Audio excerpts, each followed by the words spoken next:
Buenas tardes. Em, Hoy vamos a grabar el oficio de científico de Pierre Bourdieu y estamos en el apartado Historia y Verdad. Es el último apartado em, de este punto y esperemos terminar hoy, creo que sí, porque no eran muchas páginas. Bueno, antes de seguir, mientras voy buscando em, la portada del libro para compartir, eh, de pedirles que se suscriban al canal, que a los videos que les interese le den me gusta para em, poder ir creciendo en audiencia. Así que bueno, desde ya muchas gracias. Ahora estamos con Bourdieu. No.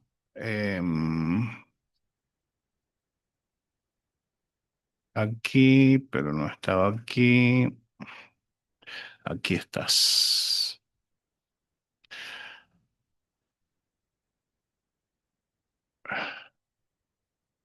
Por acá va.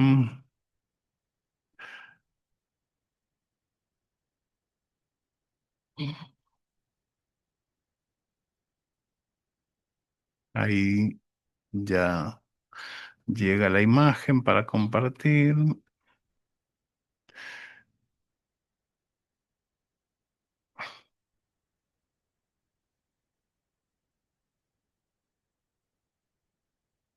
Y ahí estamos. Bueno, nos disponemos entonces a continuar la lectura.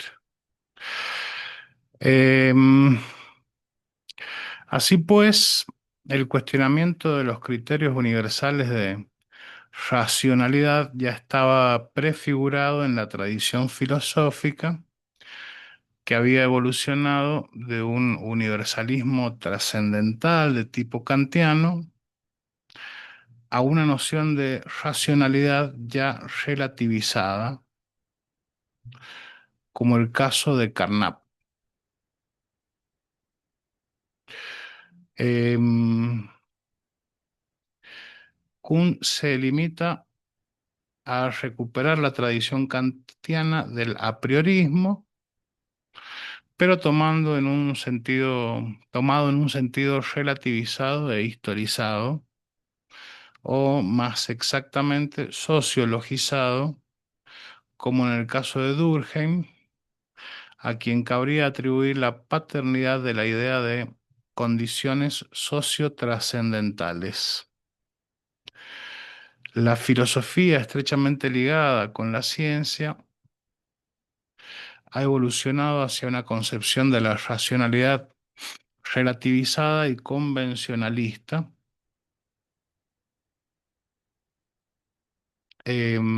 próxima a la sociología de la ciencia, pero que no toma en consideración los factores sociales responsables de la aceptación consensual del marco lingüístico de Carnap o el paradigma de Kuhn. Hoy estoy forzando mucho la garganta. Mm, Aquí es donde cabe plantear la cuestión de la lectura sociológica de Wittgenstein, que como se ha visto, ocupa un lugar muy importante en la intersección de la filosofía y de la sociología de la ciencia, desde que David Bloor se apoyó en él para fundar una teoría de la ciencia según la cual la racionalidad, la objetividad y la verdad son nociones socioculturales locales, convenciones adoptadas e impuestas por unos grupos concretos. Los conceptos de juego de lenguaje y de forma de vida que desempeñan un papel central en las investigaciones filosóficas son interpretados como si se refirieran a unas actividades sociolingüísticas asociadas a unos grupos socioculturales concretos en los que las prácticas estuvieran reguladas por unas normas convencionalmente adoptadas por los grupos implicados.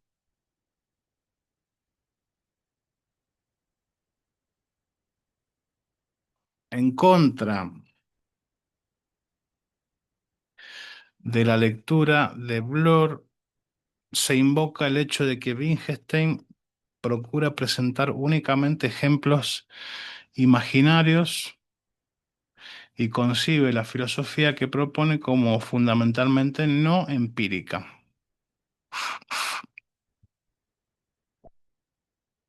Como no cesa de recordar, su trabajo no se refiere a la ciencia natural ni tampoco a la historia natural, ya que está capacitado para producir una historia natural ficticia, em, para las necesidades de su investigación. Se limitará a describir las múltiples utilizaciones del lenguaje en nuestra comunidad lingüística y no unas comunidades sociocognitivas competidoras.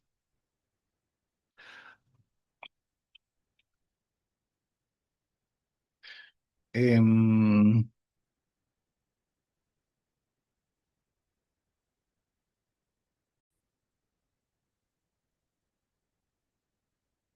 entonces, en contra de la lectura de Bloor, eh, se invoca el hecho de que Wittgenstein procura presentar únicamente ejemplos imaginarios y concibe la filosofía que propone como fundamentalmente no empírica. Como no cesa de recordar, su trabajo no se refiere a la ciencia natural ni tampoco a la historia natural, ya que está capacitado para producir una historia natural ficticia para las necesidades de su investigación. Se limitará a describir las múltiples utilizaciones del lenguaje en nuestra comunidad lingüística y no unas comunidades sociocognitivas competidoras. En las observaciones filosóficas, especie de lógica trascendental de tipo kantiano que tiende a describir los presupuestos o condiciones de posibilidad absolutamente necesarias de cualquier pensamiento sobre lo real, Wittgenstein abandona el absolutismo lógico del Tractatus en favor de una especie de pluralismo lingüístico. No solo existe, no solo existen varios marcos lógicos matemáticos, como en el caso de Carnap, sino también varios lenguajes que permiten construir el mundo. Pero los comentaristas de Wittgenstein tienen razón al observar que si bien rechaza todas las justificaciones y todos los fundamentos últimos, y sostiene con firmeza que somos nosotros quienes damos sentido y fuerza a las a las leyes lógico-matemáticas a través de la manera de aplicárnoslas, no llega hasta el punto de sustentar la necesidad de esas leyes en el acuerdo y la convención. Son leyes del pensamiento que expresan la esencia del espíritu humano y que por dicha razón deben ser objeto de una investigación no empírica, o como dice Wittgenstein, gramatical.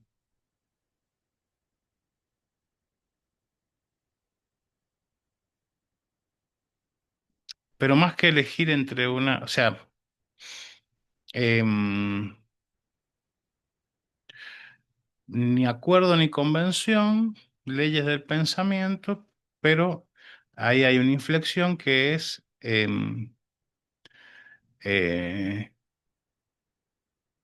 la manera de aplicárnosla ¿sí? Somos nosotros quienes damos sentido y fuerza a las leyes lógico-matemáticas a través de la manera de aplicárnoslas, ¿sí? Esa inflexión parecería ir hacia el acuerdo y la convención, sin embargo, aquí dice que no, que son leyes del pensamiento y que se resuelve a partir del estudio de la gramática, ¿no? Que son las leyes que regulan el lenguaje. Lenguaje y pensamiento serían lo mismo. Eh, Seguimos, pero más que elegir entre una lectura sociológica a la manera de Bloor y una lectura gramatical de Wittgenstein, preferiría mostrar, dice Bourdieu, que es posible mantener la normatividad de los principios gramaticales, sin los cuales no existe pensamiento posible, sin dejar de reconocer el carácter histórico y social de cualquier pensamiento humano, que es posible plantear la historicidad radical de las normas lógicas y salvar la razón, y eso sin ningún juego de manos trascendental y sin eximir a la propia razón sociológica del cuestionamiento que la sociología hace experimentar a cualquier pensamiento.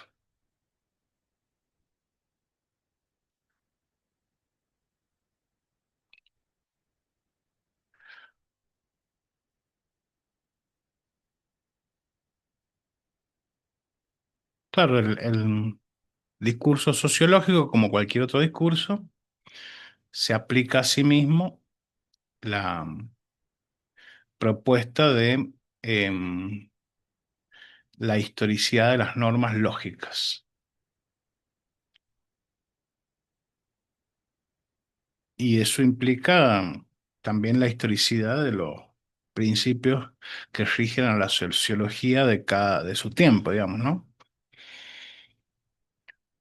Bueno, acá hay un largo paréntesis, dice, entre paréntesis, deseo decir que la referencia a las dos lecturas posibles de Wittgenstein tiene el mérito de plantear con absoluta claridad la cuestión de las relaciones entre la presión lógica y la presión social, a través de la cuestión de los universos de prácticas, de las formas de vida, en los que las presiones lógicas se presentan en forma de presiones sociales, como el mundo de las matemáticas o más ampliamente de la ciencia.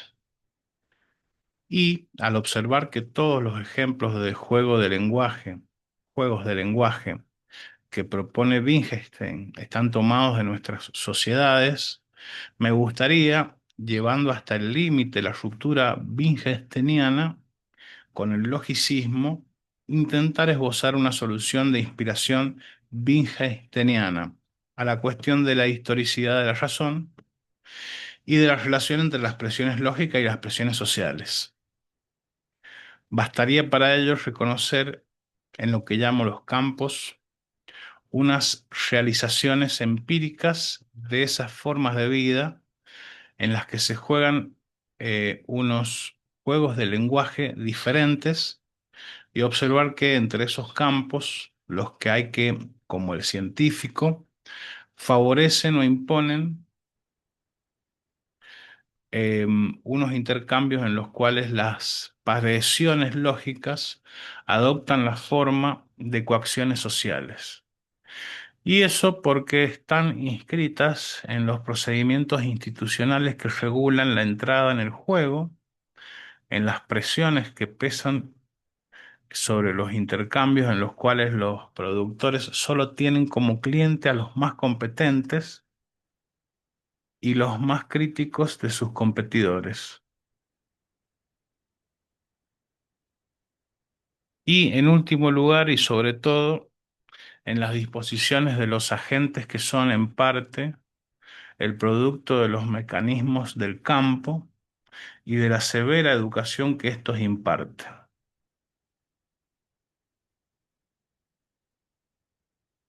Fin del paréntesis. Cabe salvar la razón sin necesidad de invocar, como un Deus ex machina, em, una solución que aparece de la nada, ¿no? Eh, Tal o cual forma de la afirmación del carácter trascendental de la razón, sin aspirar a un carácter trascendental de la razón en un sentido kantiano, se puede intentar salvar la razón, dice Durkheim. Durkheim no, por 10. Y eso al describir la emergencia progresista de universos en los que para tener razón hay que hacer valer unas razones y unas demostraciones reconocidas como consecuentes, y donde la lógica de las correlaciones de fuerza y de las luchas de intereses está regulada de manera que la fuerza de mejor argumento de la que habla Habermas tiene unas posibilidades razonables de imponerse. Los campos científicos son universos en cuyo interior las correlaciones de fuerzas simbólicas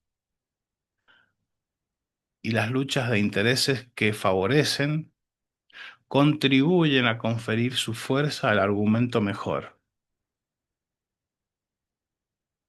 Entonces, las correlaciones de fuerzas simbólicas y las luchas de intereses contribuyen a conferir su fuerza al argumento mejor. Bueno, habría que ver. Ya ha hecho un largo despliegue sobre esto. Em, Se basa en la competencia, que por el hecho de competir y de que sean los mismos pares los que intentan derrumbar los argumentos em, de las hipótesis propuestas o de las teorías propuestas, por esa misma razón lo que sobrevive es el mejor argumento, ¿no?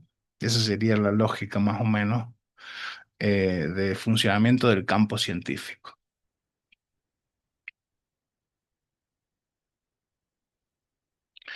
Em,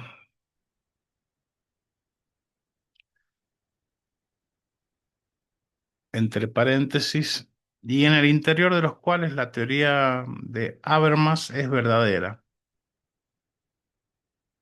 con la salvedad de que no plantea la cuestión de las condiciones sociales de posibilidad de tales universos, que ese serían eh, el exterior, ¿no? Las condiciones sociales de posibilidad de tales universos, y de que inscribe esa posibilidad en una propiedad en unas propiedades universales del lenguaje a través de una forma falsamente historizada de kantismo. Sigue Bourdieu. Existen, por lo tanto, universos en los cuales se instaura un consenso social respecto a la verdad, pero que están sometidos a presiones sociales que favorecen el intercambio racional y que obedecen a unos mecanismos de universalización como los controles mutuos, en los cuales las leyes empíricas de funcionamiento que rigen las interacciones implican la puesta en práctica de controles lógicos, en los cuales las relaciones de fuerzas simbólicas adoptan una forma tan absolutamente excepcional que por una vez aparece una fuerza intrínseca de la idea verdadera que puede alimentarse de la fuerza en la lógica de la concurrencia, en los cuales las antinomias normales entre el interés y la razón, la fuerza y la verdad, etcétera, tienden a debilitarse o a abolirse. Y citaré aquí a Popper, quien sin duda, con una intención y una lógica diferentes, sostiene, al igual que Polanyi, que la naturaleza social de la ciencia es responsable de su objetividad. La naturaleza social de la ciencia es responsable de su objetividad.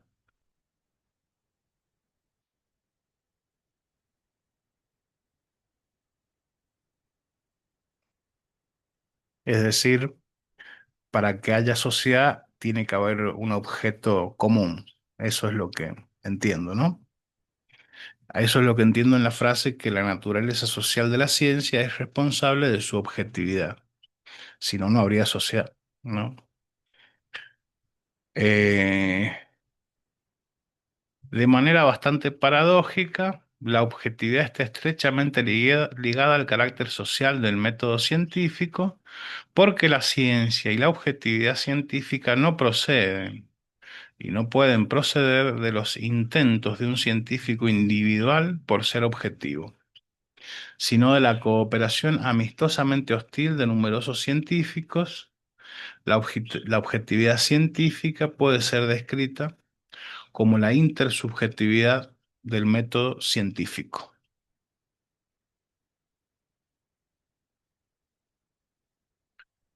Popper, 1945. De ese modo, hemos reintroducido en la intersubjetividad kantiana las condiciones sociales que la fundamentan y le confieren su eficacia típicamente científica.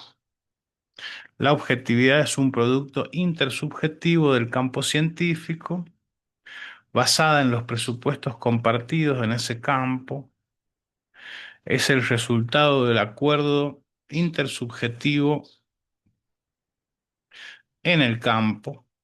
Cada uno de los campos, disciplinas, es el lugar de una legalidad específica, nomos, que, producto de la historia, está encarnada en las regularidades objetivas del funcionamiento del campo y, para ser más precisos, en los mecanismos que rigen la circulación de la información, en la lógica de la distribución de las recompensas, etcétera, y en los hábitos científicos producidos por el campo, que son la condición del funcionamiento del campo.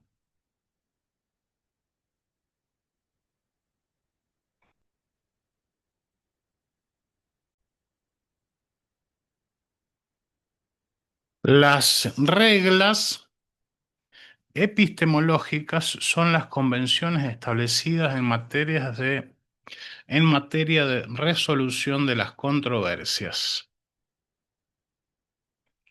Rigen la confrontación del científico con el mundo exterior, claro, es decir, entre la teoría y la experiencia, pero también con los restantes científicos, y permiten anticiparse a las críticas y refutarlas.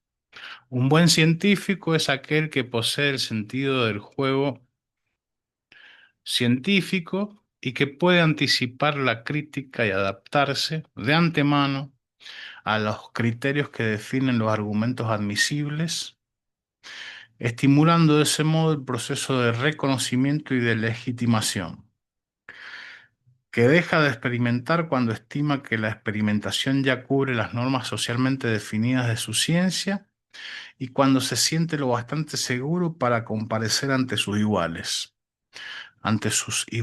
El conocimiento científico es el resultado de las proposiciones que han sobrevivido a las objeciones.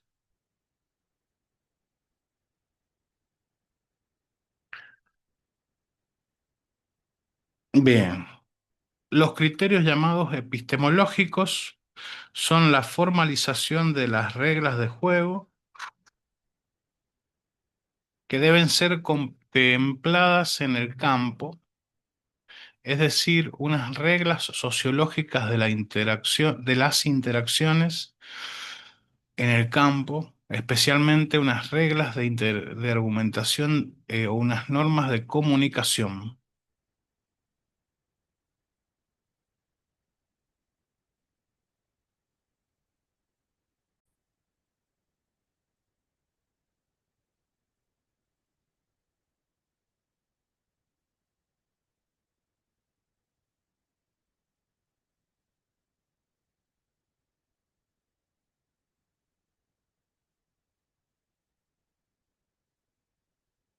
Bien, la argumentación es un proceso colectivo em, realizado ante un público y sometido a unas reglas. No hay nadie que esté menos aislado, entregado a sí mismo, a su originalidad singular, que un científico, no solo porque siempre trabaja con otras personas en el seno de laboratorios, sino porque está vinculado a toda la ciencia pretérita y presente de todos los restantes científicos, de los que pide y a los que da permanentemente, y que está imbuido por una especie de superego colectivo, inscrito en unas instituciones en forma de llamadas al orden e insertado en un grupo de iguales a un tiempo muy críticos para los que se escribe ante los cuales existe el temor de comparecer y muy tranquilizadores, ya que son garantes y avalistas y aseguran la garantía de la calidad de los productos. El trabajo de desparticularización y de universalización que se realiza en el campo a través de la confrontación regulada de los competidores más propensos y más adecuados a reducir a la particularidad contingente de una opinión singular cualquier opinión que pretenda la validación y con ello la validez universal, es lo que hace que la verdad reconocida por el campo científico sea irreductible a sus condiciones históricas y sociales de producción.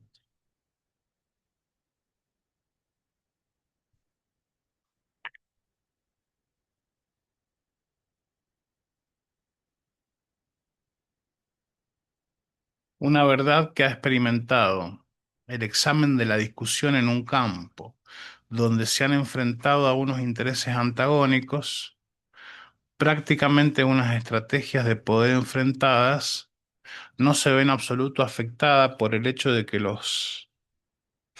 de los que la han descubierto estaban interesados en descubrirla.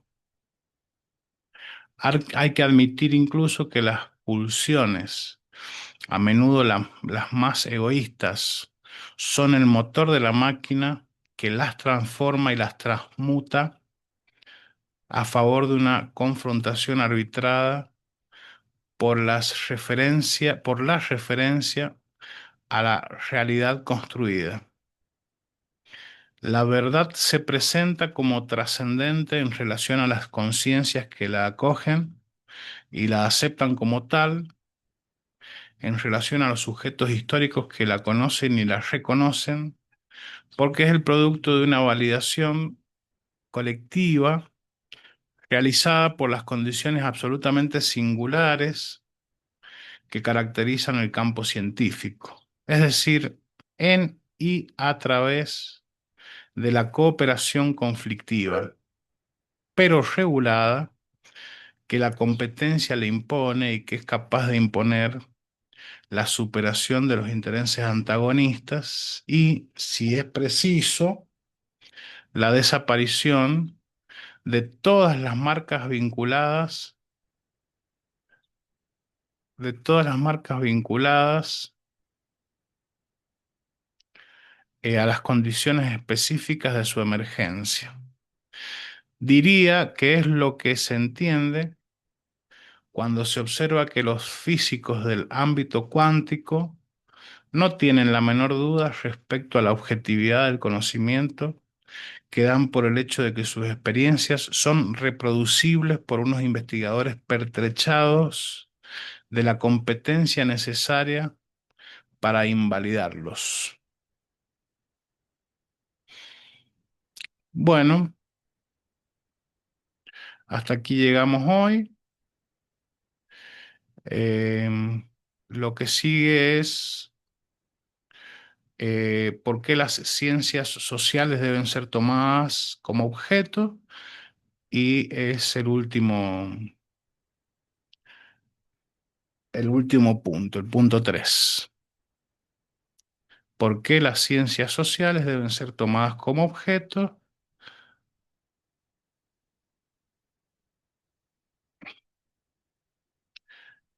Eh,